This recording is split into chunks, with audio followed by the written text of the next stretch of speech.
Glenn Hodges was left bitterly disappointed following the U23's late defeat at Premier League Two Division Two leaders Middlesbrough on Friday evening. The Potters had dominated for long periods in the first half and deservedly went into the break 10-up thanks to Tyrese Campbell's 35th-minute penalty. However, a much-improved Borough side stormed back with 2 goals in the final quarter of the game, to claim maximum points and retain their 100% record in the division.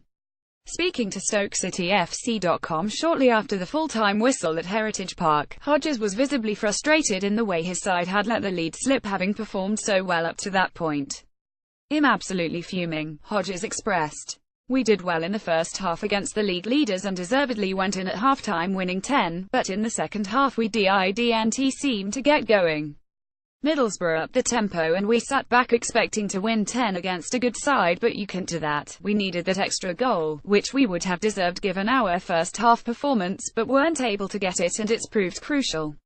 I don't know if it's a fitness thing, a mental thing, but we can't seem to sustain our performances, and when we come under a bit of pressure we are left wanting at the moment.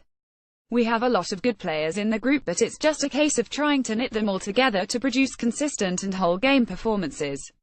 We seem to play in phases, either a good hour or a good half, but never manage to control for 90 minutes. Whenever a side scores we don't seem to be able to react to cope with it.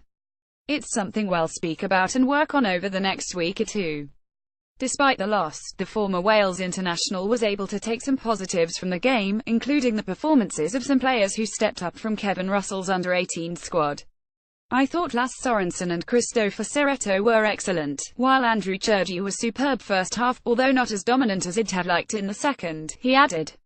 "You obviously also have the likes of Banco Lewis Banks, Ollie Shenton and Mark Waddington who are good performers week in, week out. I thought Tyrese Campbell looked sharp in the first half and perhaps didn't get the service he deserved in the second half, but he kept going and did make the keeper pull off a solid save." The Potters picked up their 4th sending off in 6 PL2 fixtures when Cameron McJaney was dismissed for a second yellow after kicking the ball away with the game tied at 11.